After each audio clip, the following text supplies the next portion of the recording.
Netcasts you love. From people you trust. This is Twit. Bandwidth for Ham Nation is provided by CacheFly at CacheFly.com. Ham Nation is brought to you by ICOM. For more information, visit icomamerica.com/hamnation. And by ProXPN. ProXPN is a virtual private network that allows you to use the internet the way it should be, anonymously and without oversight. For 20% off your new account, go to proxpn.com/twit and use the offer code HN20. And by Audible.com. To download the free audiobook of your choice, visit audiblepodcasts.com/hamnation. This is Ham Nation, episode number 109, August 7th, 2013. Bob finishes the mic patch panel. Good evening, everyone. I'm Bob Heil, K9EID, coming to you from the Ozarks tonight, and we're minus a partner. Gordo is on the road, and we're going to work him on 40 meters after the net. He's going to be around 72, 78. We'll have to look for him a little bit, but let's all go work him and make him feel really good to make the trip a little shorter, as you would say. But we'll go looking for, of course, the after nets too. But joining me tonight is a very special guest host, and that's Megan, K5MEM. We've seen Megan before, but Megan, nice to have you back. How are you? I'm good. How are y'all? We're great. We're doing good, and you're all right. You're in your wonderful internship. I guess it's coming to a close. How's that been? Been good? Oh, it's been wonderful. This week is actually my last week of the internship. Friday is my last day to go in. I will go in and continue working with the meteorologist. I will also be working on taping some more to make my resume tape. But it's been incredible how much I've learned this summer.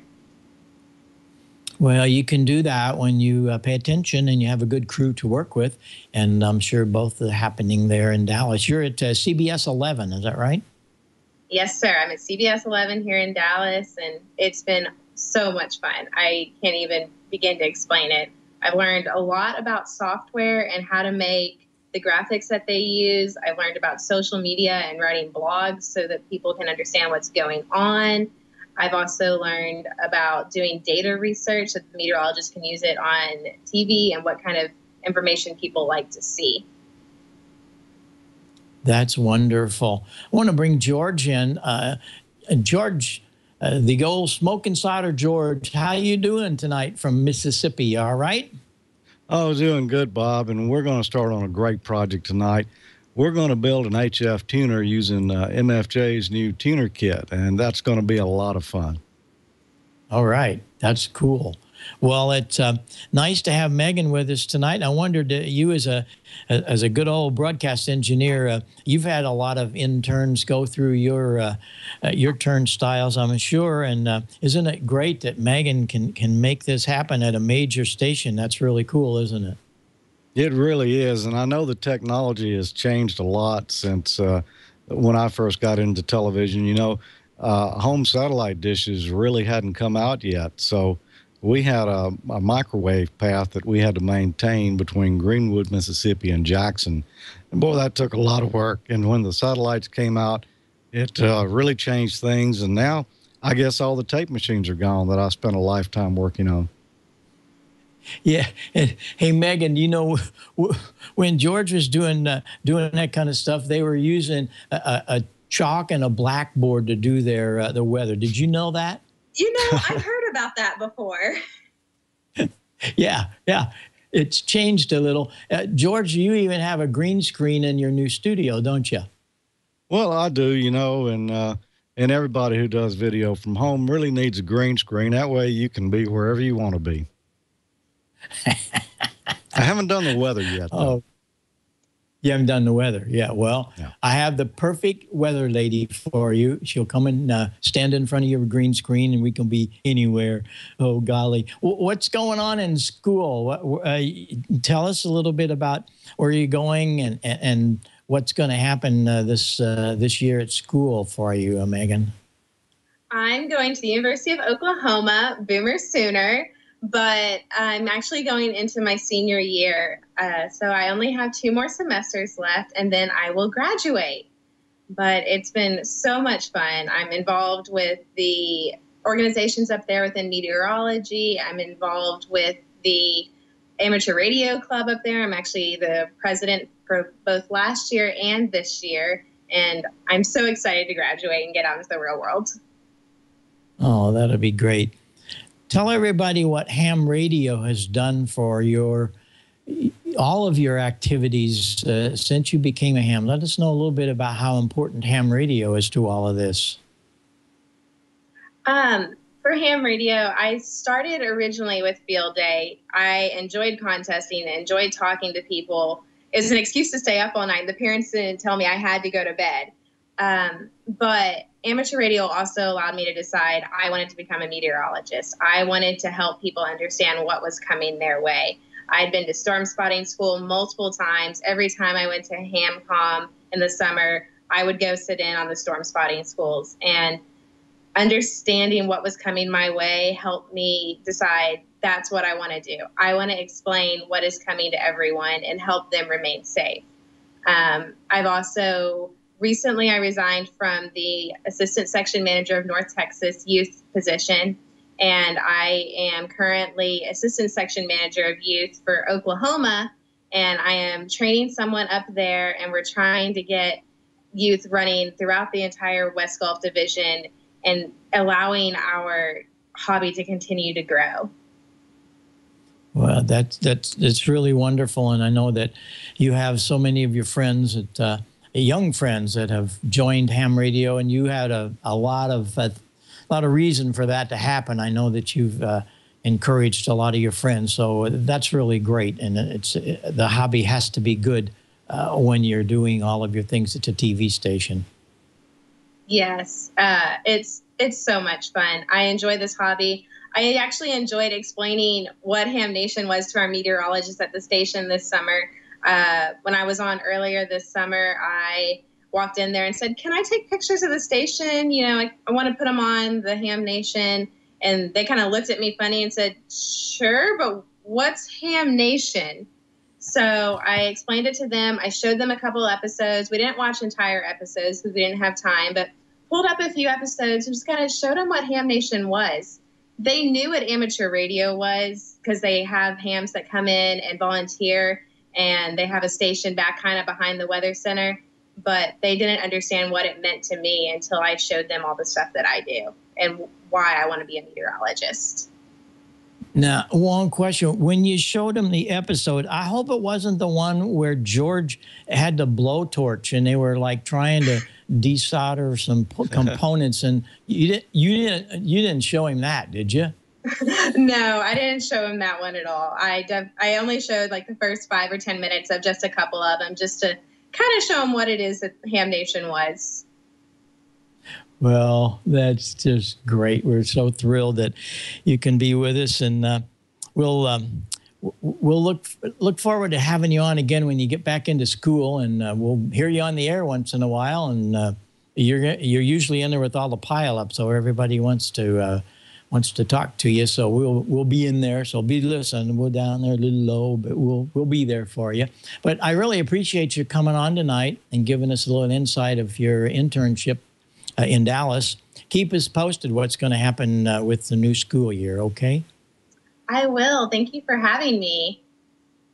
Okay. George, you got any questions, anything you need to know about weather? Here's your chance. Well, I know it's hot, and it's probably the same over around Dallas. But, Megan, congratulations and good luck on your career. I know you're going to do well as you start, like everyone else in broadcasting, at the first job you can get, and then continually move up and up till you hit the big time. Well, thank you, George. Yeah, And then Stephen in the chat room, he gives me my closing line. Megan, you're an awesome young lady and a true ambassador for our hobby. So keep up the good work. And you always have a spot here to come and talk to us and tell us what's going on. So I appreciate your time, and you take care and travel safe back to OKC. Yes, sir. Thank you for having me. Okay, good deal. Well, we're so happy about having her on once in a while, and want everybody to pay attention to what ham radio can do to anyone's life, and you make what you can. But boy, ham radio can sure accelerate that. George, I want to mention here on the show about your new video. I ran across it the other day. Tell everybody a little bit about this latest video that you posted. It was absolutely amazing. It was so well done at the VOA, and I appreciate you sending me that link, and I got to watch it. But tell everybody where they can go see that, because everyone listening and watching tonight needs to go look at this. Well, thank you, Bob. And we had a great time. You know, the Voice of America Bethany station is not too far from Dayton. So when Tommy and I were up there for the Hamvention, we got well, really a private tour of the Voice of America Museum. And we had a great guide there, Dave Snyder, who used to work there. I believe he was the last engineering supervisor. That plant has been decommissioned now, but they've turned it into a museum. And, well, there's a lot of history there. You think we have RF switching problems, Bob. You saw what they had. So it's something you don't want to miss.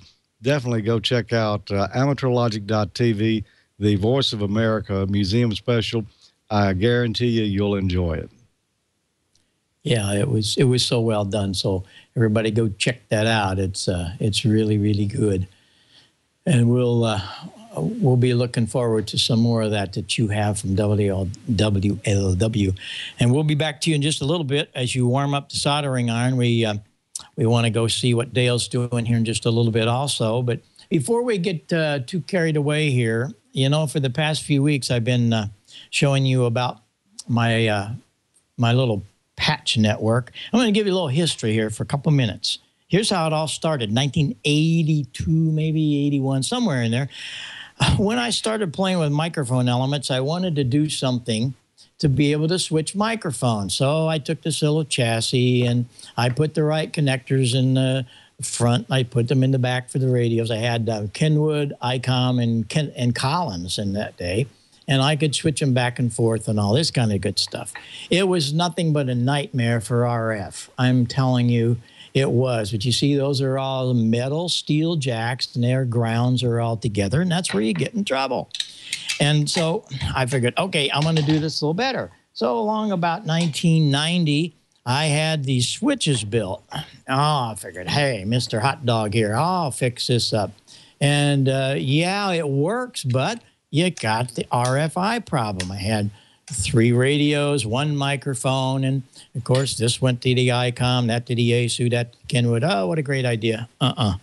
It was just a nightmare. And so then I figured, here a few years ago, well, I'll go spend $500. And here is a commercial unit. And it's really good, NCS. This is a wonderful thing that they did.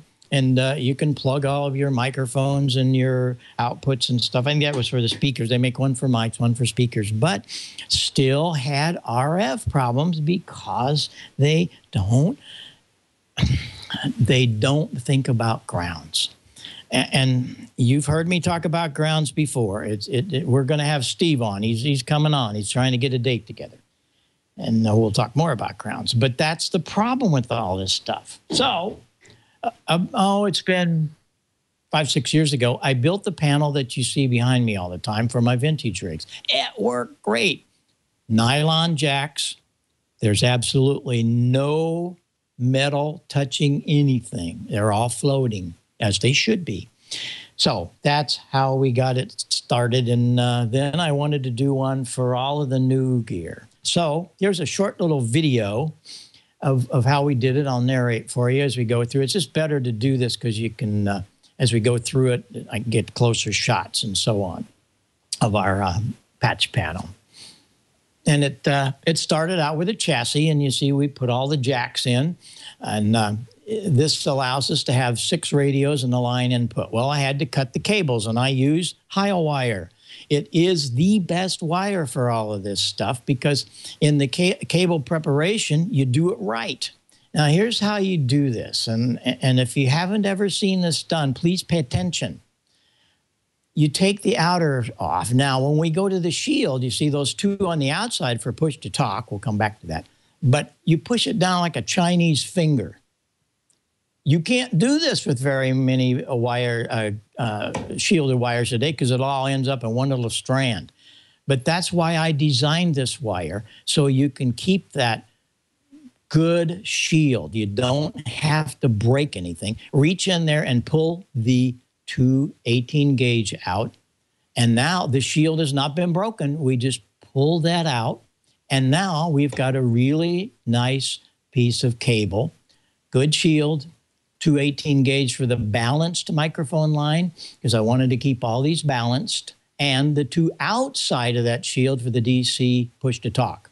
And when we mounted those pieces, I prepped all of those for the 6 different lines going in. And we mounted it all in the chassis. The one that's not mounted there on the right, that ended up being a line input. I just didn't have it in there yet. That's kind of nice because I can plug my DVD or my mini disc in there. If I record something and want to play it back, I can do that. But that's how it all worked out. And you see, I didn't put the names of the radios because they change. So I just put colors. And I've got to make up I've made them all up with our wire, but now I got special wire coming there. You'll see the line input went in, and that's the working unit. I had it on the air for several nights, and JD, John, and some of the guys helped me test it out. There it is, all put together. And over on the extreme right is a switch, and I can switch one of 2 microphones. I have 2 XLRs in the back. If I want to play with 2 different microphones, and then I can patch it to wherever I want to patch that. It just works so well. Now, my work ahead is hooking up all of the different colored wire cables that I have that'll feed each radio, and therefore the blue, the red, and so on. That way, if I change radios and the names are already lasered on, it's like, uh-oh, so it didn't work. So anyway, that's what's going on. It works beautifully, and I really I think you might want to look at that. It's really simple. Guess I should make a drawing of it and put it up somewhere, but I wanted to get all this going, and this last night I got it mounted. I'm not quite finished with it all, but right now it's plugged into the other radio over there. Here, if I want to plug it into the 7800, I do that. Or if I want to plug it into the 7600, I do that, and so on. It's just great. I can't tell you how well it works, and it's because of the nylon jacks. Those jacks have no metal in them except the contacts inside. So keeps all that ground loop junk out of there. So that's the story on it. And I don't know if enough guys think it's necessary. Maybe we'll put a little kit together of all the panels and you wire it. I don't want to build it, so don't start any rumors. It's not going to be a Heil Sound product. It's going to be a smoke and solder project. Maybe that, George, are you there, George? Hey, that could be a deal, huh? What do you think? Huh? Well, Yeah. I'm going to have to get the schematic from you on that one, Bob, but I think we can pull it off. It's real easy. It's just soldering those stupid Foster connectors. I hate those things, but what are we going to do? We got to use them. So we'll have to talk about that. Well, anyway, we need to go find out about some pictures. But before we get to doing that, Dale, I understand that you have some new friends over in the UK, and you've got some real interesting stories about what came up this week from one of your friends, I think in Scotland. Is that right? That's right, Bob. We thought we'd tell you a sea story here. Great weekend. What a fantastic hobby we have here. I remember working Hawaii, and that was a big deal when I was 14. But this weekend, it was really interesting. We worked 92 stations as we helped celebrate the 223rd anniversary of the United States Coast Guard, and operated as K1CG. And in the morning, before I was on my watch, I talked to one of the other operators for 5 or 10 minutes and walked out of the room. And about 15 minutes later, I picked up my phone and looked, and I had an email, and it was from George Mike, 0 George Mike November over in Scotland. He said he's a keen viewer of Ham Nation, and he wanted to let us know that we were romping into Scotland on 17 meters. So that was kind of nice. And he went on then. We started communicating by email back and forth, and said, he said, Ham Nation's the most wonderful show, and I give it a plug anytime I'm on 2 meters over here. And he said, you have lots of viewers from the UK, including Scotland. And he said he posts links each week to the show so that the various radio people over there can watch it. And one of the most interesting things, he said he's been a ham since he was 14 also, and he's now 45. And in his opinion, Ham Nation's the best thing that's happened to the hobby. And he said, although the hobby's doing well there, he said less people tend to go to club meetings. And I can sort of testify to that. We only had 7 members show up for our meeting here this evening in Wichita. So, but the biggest thing he said was that he really likes Ham Nation because it keeps me bang up to date with what's going on in the hobby, with lots of great tips. And he said, remember, many folks in the United Kingdom are watching you. So what do you think, Bob? That's pretty neat, isn't it? I think it's wonderful. And I hear from a lot of people in the UK. Of course, we hear from people all over, and it's so wonderful to hear people from Australia, New Zealand, and all over Europe. And we know that some of you guys and gals have to stay up to 3 and 4 o'clock in the morning, and how I appreciate that. But we're glad that it helps. And I had an email from James, GM0GMN. He posts his shows on various AR pages over there. And it's just great to keep all of this alive and bring the excitement and the knowledge and so on of all of ham radio to the UK audience. So we appreciate that.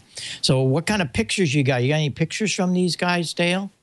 I don't have any pictures yet, but I gave him a broad hint that it would be nice to send some over to us, and we'd see if we could get them on. I guess it's time to jump right into the videos here this evening. And we're starting a how-to series. When Bob was down in Oklahoma City, he told me a lot of the people down there would like to see how to do some things. So we had a volunteer a while back, George Huffman, Kilowatt Delta 4 Mike X-Ray Alpha, said he was doing a project for his club with longer tutorials, and he made shorter versions. He's holding them exclusively for Ham Nation, and he'll post them elsewhere after we've broadcast all 3. So tonight, we're going to look at planning. Later on, we'll be looking at actual construction and the mounting and testing. But planning's probably the most important, even though it's not what we all like to do. So let's roll the tape and listen to George Huffman build a 6-meter Yagi.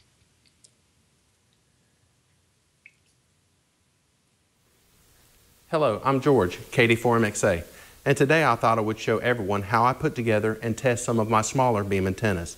I thought first I could show some of the tools, materials, and steps needed in building a great antenna. These aren't set in stone, and you can certainly use different materials and techniques, but this is what works for me, and I've had enough people ask about my antennas that I thought I would share. The first thing is to have a plan, not just an antenna plan, but a complete plan on how you want to order the material, assemble it, test it, and most importantly, to get on the air with it. You don't want to lose interest in a project and never complete it, so I think this step is very important. Today we are going to build a 6-meter, 5-element LFA Yagi beam from the G0KSC website. I have been building these loop-fed antennas for a couple of years, and I'm quite pleased with the performance. I have a 3-element in the air right now and want to upgrade it with this 5-element. Another characteristic of these antennas is it does not need any matching devices, as it is designed with a 50 ohm feed point. Justin Johnson, G0KSC, is also the founder of Innov Antennas and is usually available by email should you have any questions. He has quite a few other designs on his website with pretty specific information and plans on how to build them. You can visit his site at www.g0ksc.co.uk. Now that we have the plans, we need to get our material together. Looking back at the plans, all of the middle sections will be made from 1/2-inch tubing 6 feet long, and the outer sections will be 3/8 tubing. So let's order 6 pieces of 1/2-inch tubing, and since the lengths for the outer element sides are 3/8 or less than 3 feet, we will cut the 3/8-inch tubing in half and use them for the outer pieces of those elements. So we will need 4 pieces for the normal type elements and 2 pieces for the loop part of the driven element. This makes 6 pieces total of 3/8-inch tubing. You can get tubing just about anywhere, but I usually get mine from DX Engineering. It comes very well packaged and it arrives in just a few days. Next, we will need the boom for the antenna. If it is smaller and less than 8 feet, I usually order it off the internet or I go to the big box store to get it. For this antenna, I chose 1/8-inch thick, 1.5-inch square tubing and picked it up from a local supplier. This particular supplier carries it in 24-foot lengths. We will not need quite this much, but we may build a smaller antenna and use some of the leftover pieces for that. Next, we will need the clamps that hold the elements onto the boom. These are hydraulic line anti-vibration clamps and are available from most industrial supply houses, such as Grainger or McMaster Carr. Or you can Google hydraulic line clamps and come up with a great number of suppliers. Justin also sells these on his website, but I usually pick them up from a local supplier. You also need boom and element end caps to keep the critters out. Depending on how you plan on attaching the 3/8 sections to the 1/2-inch sections, you can use worm drive clamps, or in my case, we will rivet them. Next, you will need the nuts and bolts to hold the element clamps to the boom. Now, you can attach the clamps in several methods. You can drill completely through the boom and use longer bolts with nuts and washers. You can drill and tap the top section and use shorter bolts, or you can use what I call inserts and put them in the top half of the boom. I come from a heavy truck manufacturing background, and this is my preferred method of attaching anything to thin metal. You can order the riv nuts and an inexpensive installation tool off the internet, or if you do not feel comfortable using these, you can use any method you like to attach the element clamps to the boom. Before we get started building the antenna, I thought I would show what I use to test antenna designs without having to drill numerous holes in my boom material. This is an extruded piece of aluminum that I got from a local supplier that is 1.5 inches square that has grooves in it that allows for different configurations. You can build all kinds of fixtures for different designs and test them very easily on the extrusion before coming up with a final design and permanently attaching them to an expensive aluminum boom. If you are into building and testing antenna designs, this is a good thing to have in your toolbox. Now that we have all the materials figured out that we need and a plan, let's get it ordered, and I'll see you all here next week and we will begin construction. Until then, this is George, KD4MXA 73. Outstanding, George. Thank you very much. I'm a mechanical, I'm mechanically challenged, put it that way. And I think I could build the Yagi and follow George's direction. So I think he's doing a fantastic job. I watched all 3 the other night and thought they were fantastic. So we'll be continuing with that next week and the week after. So stay tuned for that. Let's wrap up tonight's video segment with a Show Me Your Shack entry. Comes from 17-year-old Aaron Boots. He's K0ARM. We'll take a look now. Aaron Boots here, K0ARM, and I wanted to make a quick video and show off my computers and amateur radio equipment. As you can see, I have a bed loft with my desk underneath it.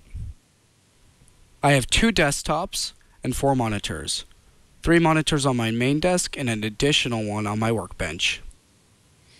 When working on my PC and I want to switch monitors, I hit Alt-2 and it goes to my workbench. My custom PC is built into a modded Apple G5 case.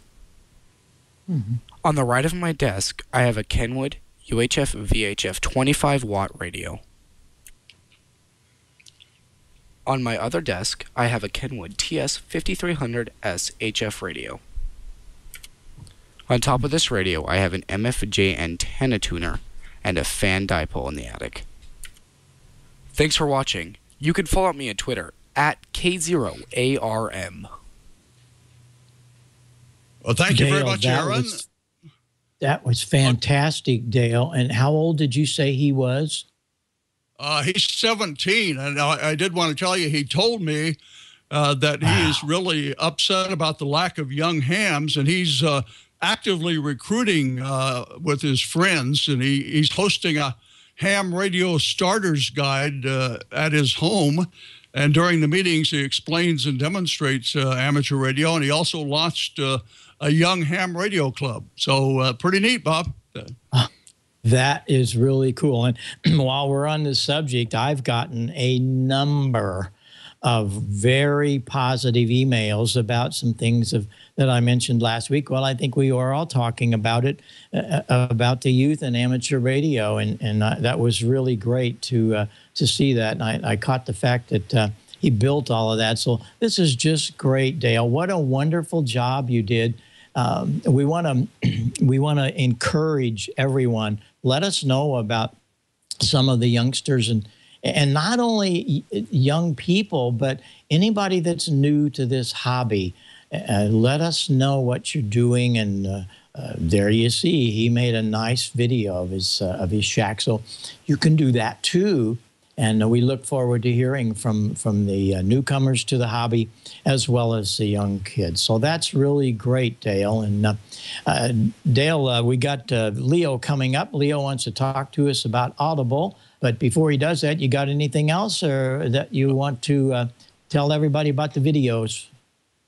Just one thing I saw in the chat room while we were watching the videos that a gentleman over in Australia said, don't forget to tell everyone that Ham Nation is broadcast live on VK2RKG just north of Sydney every Monday evening, I believe it was. Actually, there were a couple of evenings. So just wanted to pass that along. That's it. We'll get out of here. The Ham Nation video address to send your links and to send your photos is Ham Nation Videos at twit.tv.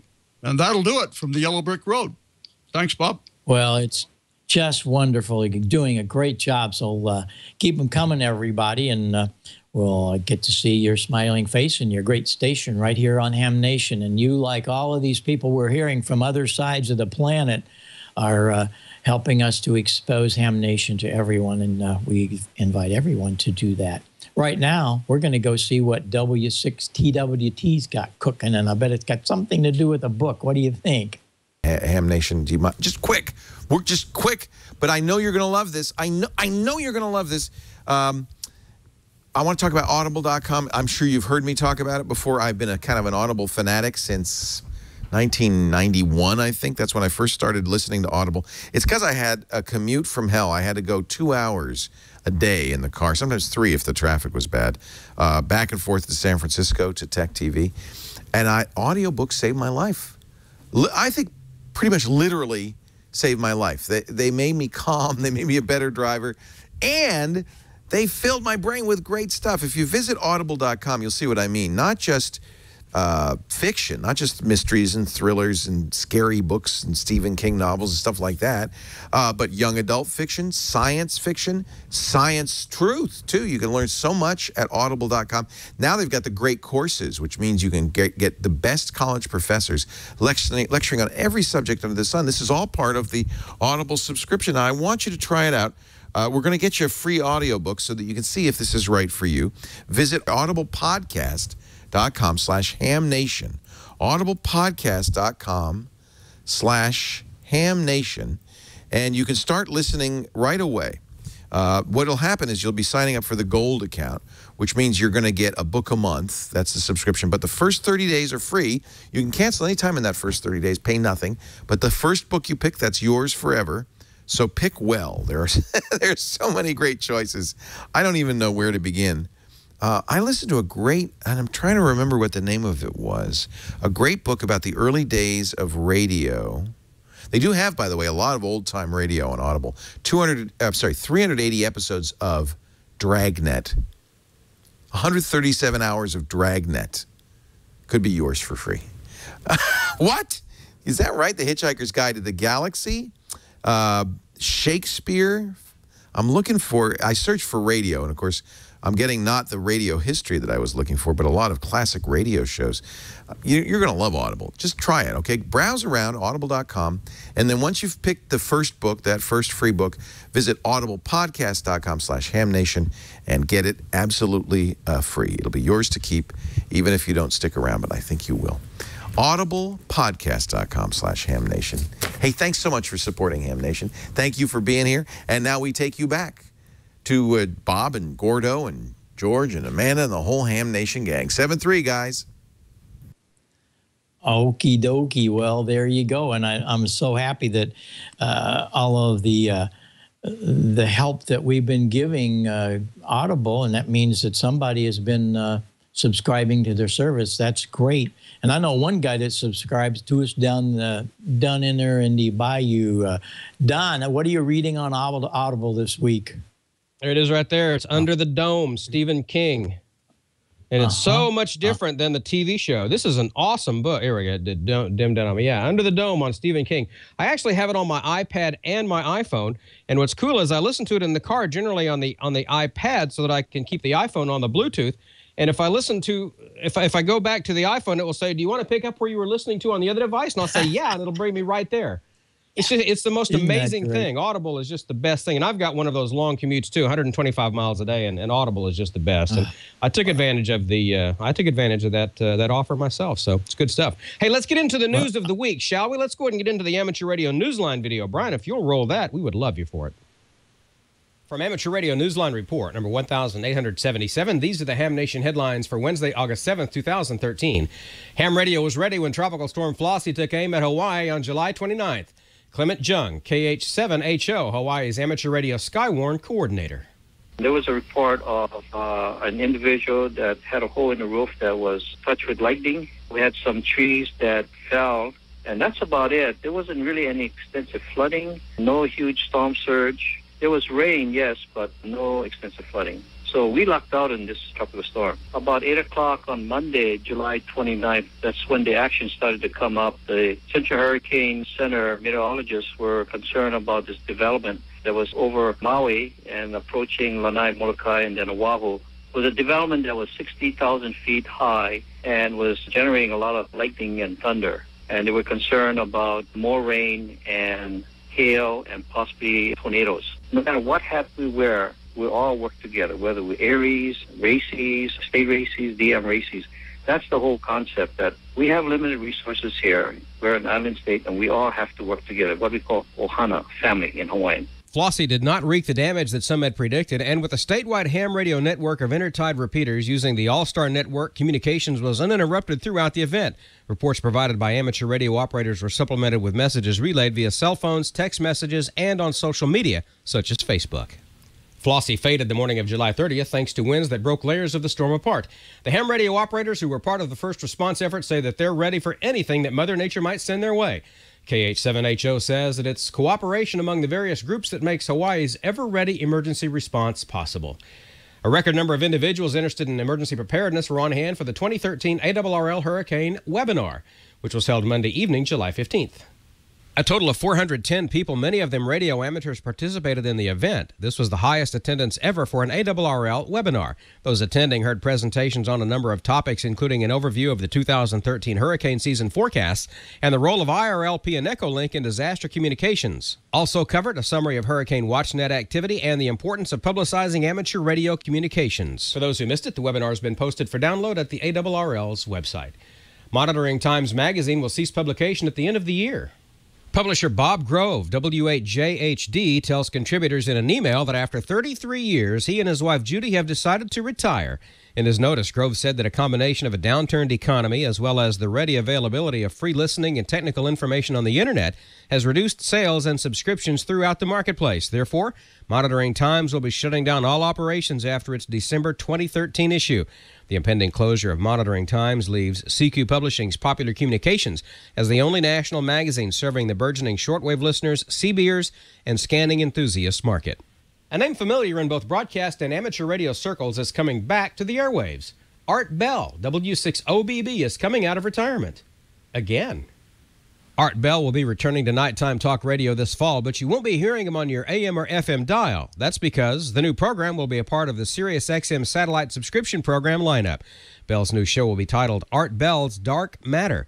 Sirius XM says that Bell will talk about things like UFOs, ghosts, near-death experiences, and the weird aspects of science. Also, that he'll do interviews and take calls from listeners, just like in the old days.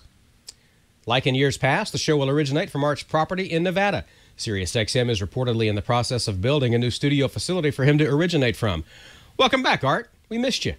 And that's all from the Amateur Radio Newsline, your independent source for amateur radio news, brought to you each and every week for 35 years and counting at www.arnewsline.org. I'm Don Welbanks, AE5DW 73. We'll see you next time here on Ham Nation. Oh, we're back? Oh, sorry, I was catching up on some light reading here. Actually, you caught me.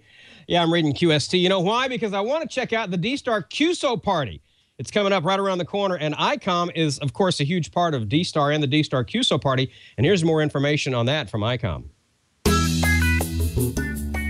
ICOM America and ICOM Canada are teaming up to offer ham radio operators some incredible savings. With the D-Star QSO party just around the corner, you can get a great deal on a D-Star repeater direct from ICOM and help expand D-Star across North America. For a limited time, ICOM is offering 2 direct buy promotions for D-Star enthusiasts in the U.S. and Canada. Purchase a D-Star repeater through the D-Star Infrastructure Program.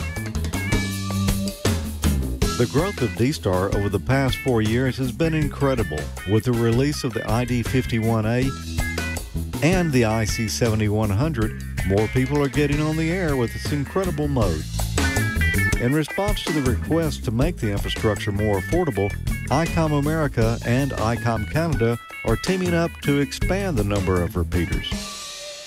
And now through September 30th of 2013, IC7100 operators can get CS7100 cloning software at a discounted price with shipping and handling fees included. Visit ICOM America's website and click on the Buy Direct banners in the Amateur section. Look for the D-Star or CS7100 offers for complete details and instructions. Download the mail order form, fill it out, and mail it in. And don't forget to mark your calendars. D-Star QSO Party 2013 is coming up next month, September 20th through 22nd. Here's your invitation to the biggest D-Star QSO Party. Talk to the world by connecting through D-Star repeaters around the globe. 10 lucky winners are going to take home some great prizes this year. Get your gear now and be ready for the biggest D-Star party in the world. Visit ICOMAmerica.com/amateur for more information on ICOM's Buy Direct program. That is going to be such a cool thing, that D-Star party. Not too long ago, I was sitting at my office. It was an afternoon. It was kind of slow. I had my ICOM D-Star handy talkie with me, and I punched up the 30C repeater or reflector, and there was Australia. I'm talking to a guy in Australia on my handheld. Just amazing. Visit ICOMAmerica.com/HamNation. You'll find out more information on the ICOM Buy Direct program. And, of course, while you're there, enter the ICOM weekly drawing. The ICOM swag is up for grabs, like the T-shirt, the hats, and a lot of details on the ICOM monthly grand prize drawing for the free ICOM radio, which George is going to tell you about here in just a second. Again, it's ICOMAmerica.com/HamNation for official rules.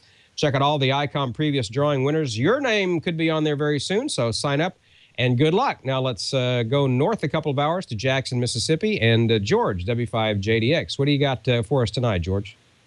Oh, good evening, Don. Good to see you again. And, yeah, you know, for July, ICOM was giving away an ID51A, and we've got the winner's name on that.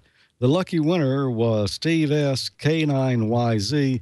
Steve, congratulations. You just won a brand new ID51A, that great new VHF, UHF, D-Star handy talkie that ICOM just put out this year.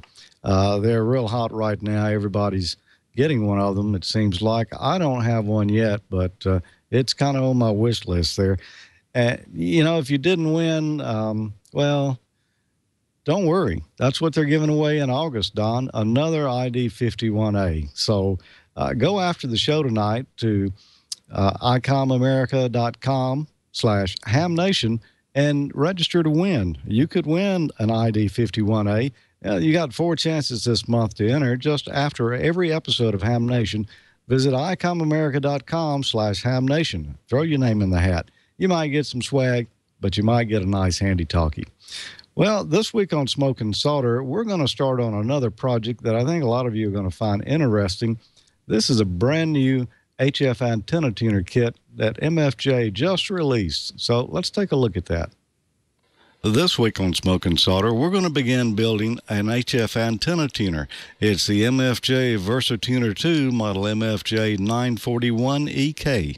The first thing we need to do is go over the parts inventory, check them off here as we go, and make sure that we've got all the parts here necessary to put this kit together. Now I've sorted all my parts and checked them off on the checklist. It's time to move on to the first stage. We've got 5 resistors to install first. Now I'll solder all these.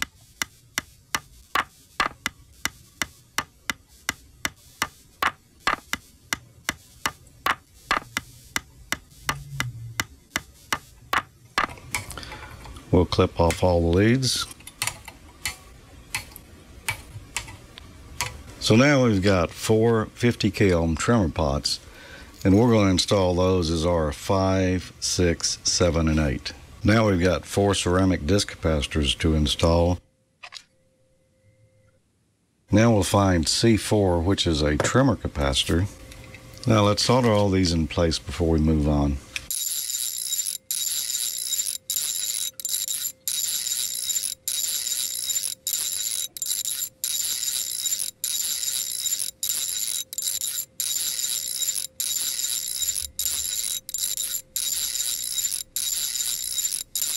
And now we'll use a 680 microhenry choke, which looks like a resistor, except in this kit the body is green. And now we'll find the 2 Schottky diodes. In my kit, they're both blue. They're the only 2 diodes in the kit. And we got to identify the cathode end. That's the end here that's got the black band on it. And we'll install D1 and D2 in the board, making sure that we've got the cathode in the direction of the arrow. Next, we're going to install some switches and the power jack. First, we'll install the double pole, double throw push button switch, which has 6 pins on it here. That will go into the switch 1 position. And the other one, which is a 4-pole double throw, has 12 pins. That will be switch 2. And we'll do the power jack as well. Now we've got the final switch to install, and this is an 8-pole double throw rotary switch.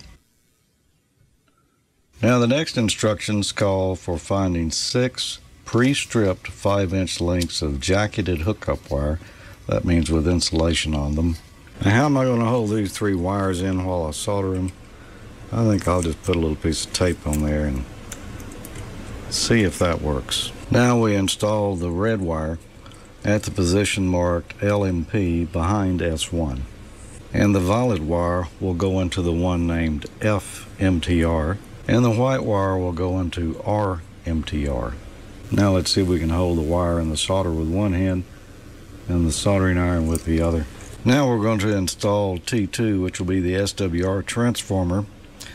We'll use this little brass eyelet here, put it through the T2 position and solder it to the board. Then we'll take one of the lengths of bus wire here, put it through there. Now we'll take T2 in this position. This is a smaller toroid in the kit. One wire is red here, the other is more of an amber color, and then the 2 in the center here are twisted together. So what we're going to want to do is put those into the 3 holes here in that order after we've slid this down over the wire and the eyelet.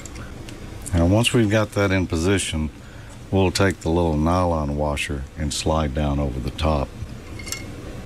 And we'll hope it stays there. Now we'll find 6 additional bus wires here, and we'll install them at positions DL, wire, coax 2, coax 1, and C2. Now on the wire on the inside at position DL here, that one needs to loop through up to the switch.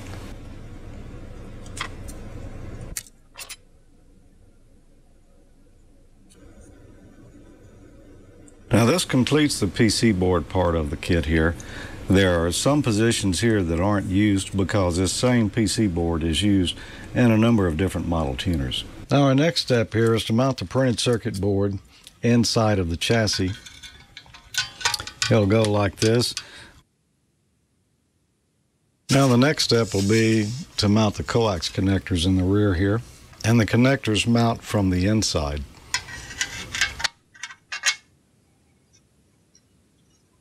Now we need to route these bus wires to the back of the connectors. We'll take the one that says coax 1, and that'll run to connector coax 1 here. The one that says coax 2 goes to the coax 2 connector. The connector that says transmitter has the one labeled as T2, this one right here. And then the last one labeled dummy load is the wire labeled dummy load right here. And now we'll solder all of these in place. Let's install the ground post, which is going to go down here. Now we'll install the two banana terminals here. Actually, there's 3 of them. Now, the one labeled wire here, we're going to take the lead here that's marked wire and connect it to there. And I'm going to try to come under this one right here, make sure those don't touch. And now for the balance line, we're going to install our larger balun here. And now the 2 leads that are twisted together here, those will go to our ground terminal on the bottom. And now we've got a white lead and a black lead left. Those will go to the 2 balance posts here. And now it's time to mount our meter. And now we'll take the capacitors and put them across the terminals of each of the meter movements here. And we'll also put one across the lamp assembly. Now we'll install one of the black wires to each negative terminal of the meter. We'll also install a black wire to one of the meter lamp terminals. Now we'll connect the violet wire to the positive lead of the forward power meter. You see forward's on this side, but the movement is actually down here on this side. The white wire goes to the positive terminal over here on the reflected movement. And the red wire here will go to the opposite side of the lamp. The red zone is for immediate loading and unloading of passengers only. There's no stopping in the white zone. No, the white zone is for loading and unloading, and there is no stopping in the red zone. The red zone has always been for loading and unloading. There's never stopping in a white zone. Don't tell me which zone is for stopping and which zone is for loading. Listen, Betty, don't start off with your white zone dish again. This completes the RF switching and metering sections of the kit. Next week we'll return and build the T-network. If you'd like to build along with us, visit mfjenterprises.com and order MFJ 941EK. That is a lot of fun to build, and a really interesting kit, especially if you're just getting started out. We'll be learning a little more about how the tuner actually works when we start installing the network for that. And we'll be back with more of that next week. Now, last week I asked a question: what is the most common packet baud rate? And I got an answer on that. From who did it come from? It came from James Gilmore, KK6FGH. And James said the most common packet baud rate is 1200 baud. Congratulations, James. You've just won yourself the Radio Oasis G5RV antenna, courtesy of Frank and our friends over at cheapham.com. You'll enjoy this, and we'll be getting it out to you this week. And next week's question: if an antenna tuner has 3 components, what design is it most likely to be? If you think you know the answer to that, send me an email to hamnationcontest@gmail.com, and you might just win this copy of Constructing HF Wire Antennas, a great book from Jerry Busting. So I believe that's it for our Smoke and Solder this week, Bob. Well, that was great, and I look forward to hearing the reports of how well it all worked. That's the next trick. You do all this work, and then you find out, something was wrong. But I imagine in your case, that's out the window. It always works, right? It does. And just in case it doesn't, I've got a new desoldering tool here that we can use on it. This is a Benford. Mm-hmm. I see that. Yeah. You also have a 9-pound sledgehammer when all else fails, right? Right. And if that doesn't work, we just call over Jim with the torch. There you go. You always have 2 or 3 ways to solve a problem. I love it. Oh, yes. Oh, that's great, George. Well, George, did you know what tonight is? Anybody I told you? think I do, Bob. Why don't you tell us? Mm-hmm. Well, if I would have had time today, I would have went out in the organ loft and fired up the organ, but I didn't. But it's Cheryl's birthday. Did you know that? I sure did. Happy birthday, Yep. Cheryl. Happy birthday, kiddo. And I know that. Thank you so much. I know that we were told this, so I'm sure we were told from pretty good sources too. So I hope you've had a wonderful time today. Happy birthday, Absolutely. Oh, thank you. Yeah. Don, did that message get all the way down to you? Did you make that? Yeah, it did. It did. Yeah. Yeah, absolutely. I am in the loop. Yeah, absolutely.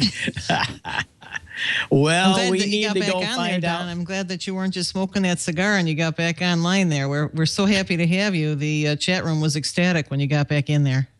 Yeah, it wasn't the cigar that smoked. It was my internet for some reason. There you go. Look at that. Pink cupcake. That's awesome. It is. Happy birthday, darling. Happy Terrific. birthday. Thanks, guys. Appreciate it. Well, let's see what's going on in the old chat room and fire it up. It's a special night, so make it happen. Very good. Very good. Here we go. First off, I wanted to say that I received, thank you for all your cards and letters, as we say. And it says, Dear Cheryl, I watch you on Ham Nation. I recently got my technician class a couple of weeks ago. I took the general test at the same time and missed by only 3 points. He's 62 years old, married with 4 kids on the East Bay side of the SFO Bay Area, Northern California and San Francisco. I have no equipment, but I have logged Philippines, the San Diego, and Hawaii using Echolink. That's pretty good. And he joined in the Dewdrop in Breakfast Net, and he does that daily. And his new call sign, if you hear him on the air, that would be KK6FGH. That would be James Gilmore. Congratulations, James. I hope that you get the general, too, and you keep on moving forward. And I'm so glad that you wrote, and thanks very much for that. So here we have some questions from Off-Road Ham ER. For you, Bob, what mic do you recommend on a TS480 for use in a home station? Go for it.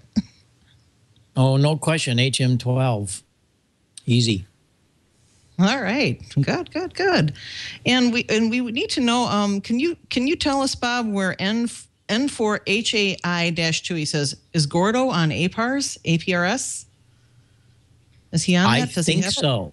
I think so. Yeah, we need to check in with Gordo here in just a little bit. He's going to be around the 40-meter frequency, and we're all going to try to find him. We'll check in with Mike and the guys first, but then let's find him off. He said he'll be up a few 10 or 20, depending on what's going on in the band. So let's all be looking for Gordo, and he should be on the APRS though. Oh, yeah, that's right. He's out in Arizona or something, isn't he? Yep, he's on his way to Albuquerque. He and I are doing the Duke City Ham Fest Saturday, but he's doing it live. I will be doing it here from Skype. I've been doing a lot of not only Ham Fest, but club meetings. I love doing them.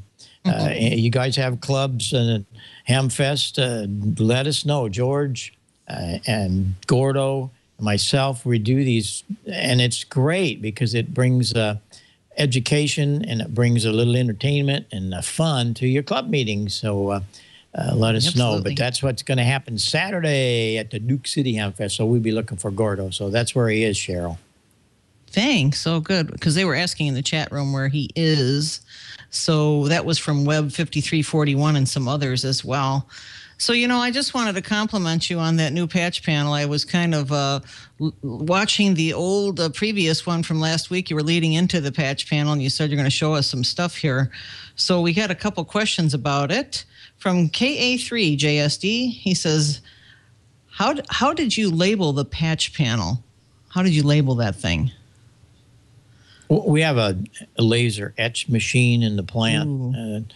We put that's what we do, all the stuff on the microphones and various other things. But you can do that with labels. George, what are you using for labels on panels today? You got any secret? Well, there's a lot of label makers available now that you just put a little tape in and it'll print you out a label of whatever you want. But I have a secret weapon on how to make nice looking labels that we'll have to look at one day. It's a little work, but you can really do some neat stuff. Yep. All right. That's one. Mm-hmm. We like secret weapons. We really love those.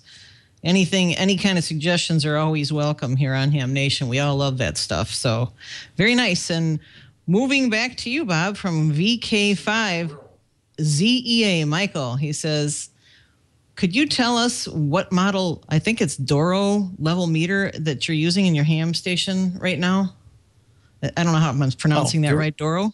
That's this, the Doro. It's a 40A. Doro is Doro is a great meter. Let's see if we can move over here a little bit. You can see it in the background, and it, of course, only comes up when I got something happening through it. Bring up the old 7800. And I use it. It's a calibrated meter that we use, and just about every broadcast station has them. And it's very calibrated, and I use it for different microphones and things that I'm doing audio-wise. But it's a 40A from Doro. Check it out. It's really, really a useful device. DORROUGH, Doro Model 40A. Excellent. Thanks for that, Bob. That is a cool piece of equipment, no doubt. No doubt about that. And now I think we're going to move over to you, George. First, a comment comes to you from K6LER. And take this lightly, but he says, do you have a life outside editing your videos? Takes a lot of work and time, but they are fun and informative. So he says he likes it, but I bet you it does take a lot of time. We want to tell you how much we appreciate that, how much time is involved with editing and making a single video. Can you give us a little bit of a hint? About 1 hour per minute is just a rough estimate. Sometimes on some of these projects, I'll end up with 4 or 5 hours of video and then try to condense that down into the best 10 minutes. So it does take quite a bit of time. And I just gave up sleeping. That's the secret. Oh, good. Hey, George, your other life outside of editing stuff is keeping Tommy out of trouble, right? Well, it is, and that is a big job all within itself. And Jim, we just gave up on him.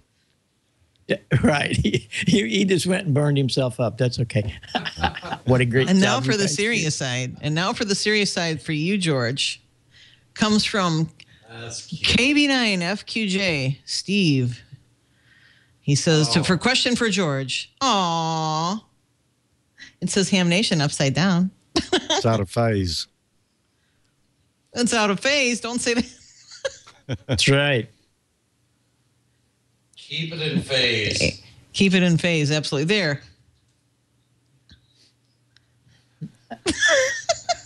Yeah, that's the real show name. There you go. Perfect. We love it. For all you podcasters, Don's being a little dyslexic right now, but he's okay. He got it straightened out. That's easy for you to say. Yeah. Okay, so if he gets lost, we'll know where to. If you find him, you'll know where to return him. So here's the deal on the soldering question we have coming from KB9FQJ. Steve says, how come 95% tin and 5% antimony solder, which is lead-free, is so much harder to work with than 60/40 solder? George. Well, it's because these lead-free solders take a lot more heat to get to melt, and they also take a stronger flux. And there's some drawbacks to lead-free solder. Fortunately, here in the U.S., we're not forced to use lead-free at this time. So I keep a good roll of lead solder. I'm about to run out, though. I'm going to have to order some more. So, but yeah, that's it. Basically, the heat. It just takes so much more heat. Okay, then. That's good to know all about that soldering. There's so much to it. It's not just buy one kind of thing, and that's all there is to it. There's a lot to know. And thank you for that answer. And Bob, we're going to move back to you. I don't know if you can give us this secret information or not, but KG4AQH, William, he says, Bob, where do you get those nylon jacks? Well, I get them from one of our suppliers, but they're around. I think the number is N119. You might look at I would think some of the parts houses that's doing them, Mauser or somebody like that would have. It's a Switchcraft part, so check it out. It's N119 or something like that, nylon, whatever. But they have all kinds of them. They got stereo, mono, stereo switched, mono switched, and all that. But check Mauser. I think you'll find them. Thank you, Bob. That's very good. That's nice. And we also have VE3 MIC Mike. He had a comment and a question. But first, for the question for you, Bob, have you ever used solid state cross-point switching? No, I don't want to use any active switching. That's why I go to the trouble of the nylon stuff. You get anything active, get ready. RF is abundant. Or the possibility is there. I'm not saying everything you do, of course not, but no, why not do it real easy? And that's why I do it this way. It's so easy and it's trouble-free.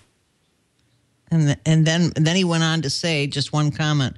If you think an 8-pin Foster connectors are a pain, he says, try a 45-pin military bayonet connector. I'm not really sure what that is, but it sounds unreal. When I was on the road, we used 90-way connectors for the back of our mixers for all the stage boxes. So yeah, it gets crazy, and that's when you got to pay attention. Okay, and here's the last. I just want to invite everybody into the 75-80 meter net tonight on 3.847 megahertz.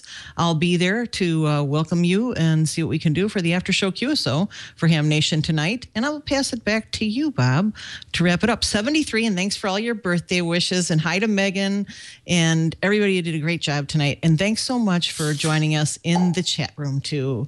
And podcasters, have a great night, and we'll see you next time here on Ham Nation.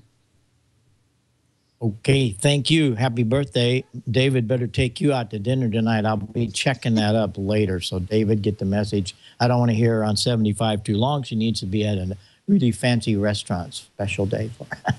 Thanks, Bob. George, a couple of things.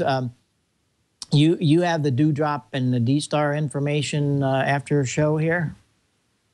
I sure do, Bob. I've got all the nets here. 40 meters is going to be on 7.278 tonight. 20 meters, I believe, is going to be on 14.268.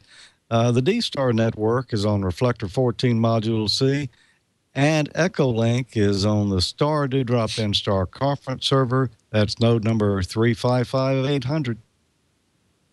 Okay, that'll be great. And I want everybody to realize that when you have questions about this show, you can go see all of them. I know a question came through this week. How did I put the great little ICOM 7000 in my car without drilling any holes?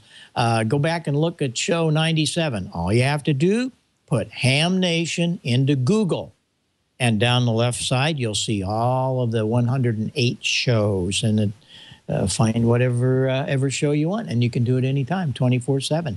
So there you go. And it's all there. A tremendous amount of information that all of the people have done here. And we've had so many brilliant people come on board and give us their great knowledge. And that's what we're doing here, is passing knowledge as well as having fun and enjoying amateur radio. What better to do? So we'll see you guys all next week. And I know that we will see you on the Afternet. Now, we have to realize that things are being sponsored here, okay? And we have, before we go, a brand new sponsor. And we're so thrilled that I know it's like, oh, we got another sponsor. But these are cool people, and they keep it on the air. Leo has got a great network here. We appreciate all the time. And here is how we keep it going. So pay attention now, everybody. Get your pencils out right here. Get them out, because Leo is going to talk to us. Here we go. Leo, it's yours. Excuse me, pardon me. Let me just butt in here. I know, I'm sorry, Bob and George and Gordo, Amanda, all the gang. I hate to interrupt Ham Nation. It's my favorite show, but we've got advertisers, and that's good because it means that the show is making money, and that's a good thing for all of you guys. Our sponsor today is kind of a new one. It's kind of interesting. ProXPN. Have you ever heard of them? Have you heard you know what a VPN is? Maybe you've encountered it. Some businesses use VPNs to allow their employees off-site to log into the company's network as if they're there, right? It's secure, very secure. Believe me, banks use it. The military uses it. Anytime you want a secure access to a network, VPN is a solution. But what about us individuals? Wouldn't it be nice to have secure access to the internet from a coffee shop, an airport, a hotel? Wouldn't it be nice to avoid the snooping ISPs? This is what a VPN can do for you. But what you need is a server on the other side, and that's what ProXPN does. ProXPN.com, not VPN, XPN, ProXPN.com. They run OpenVPN servers. It's the best VPN software out there that allow you on your computer anywhere to surf securely, to avoid the prying eyes of the ISP or the federal government. You're surfing completely at 2048-bit encryption. Yeah, so the times are changing. 512-bit encrypted tunnel. Your data, all your data, your email, your web traffic, your instant messenger traffic is going through that encrypted tunnel. So it's private from prying eyes. It's secure. There's other advantages, too. Let's say you want to avoid geographic restrictions on the content you watch. ProXPN has servers all over the world. And when you come out on the server in Singapore or London, that's where it appears you're surfing from. So it completely bypasses geographic restrictions. You don't have to worry about the six strikes law. The ISPs can't look over your shoulder, see what you're doing. Look, this is how the internet was meant to be. Private, anonymous, secure. ProXPN will do it for you. And best of all, we've got a great offer. Now, you can try ProXPN for free, but their premium accounts, normally they cost $9.95 a month, $74.95. if you're going for an entire year.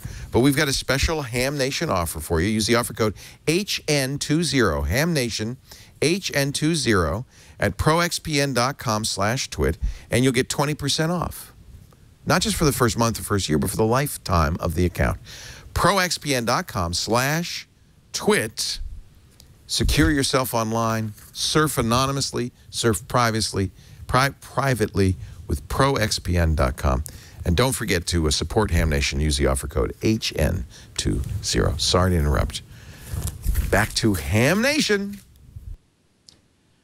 Not interrupting, Leo. That's really important stuff, and we all need to pay attention to that because, man, it's getting fierce out there with everybody looking over your shoulder, and you know how it goes. We don't have that kind of thing on ham radio. Well, once in a while, I have some people that come in and QRM your signals and so on, but that's okay. We can take care of that. Just turn a dial, move on. It's not that easy with your phone. Thanks, everybody, for being here. It's been fun. Now, let's go see if we can find Gordo. I know that he's going to be up around Mike's frequency, so check in all the nets. Bill's on 20, Al and Dale, 40 and 75 for Cheryl, birthday girl. She won't be there long because she's going to be going out to dinner, but we'll try to catch up there somewhere. And Don, we'll catch up with you somewhere. Thanks a lot, everybody, for being here. And till next week, when who knows what we're going to do, why, stay really happy with your ham radio. And we'll catch you on the band. I'm on a lot. And I look forward to working any of you. And next week, right here on Ham Nation. Thank you very much, Leo, Brian, everybody back at Petaluma. This is K9EID. Bye-bye for now. And I'll look forward to seeing everybody at the Huntsville Ham Fest here in a couple of weeks. So good night. Yeah, me too, Don. We'll have to get together. Absolutely.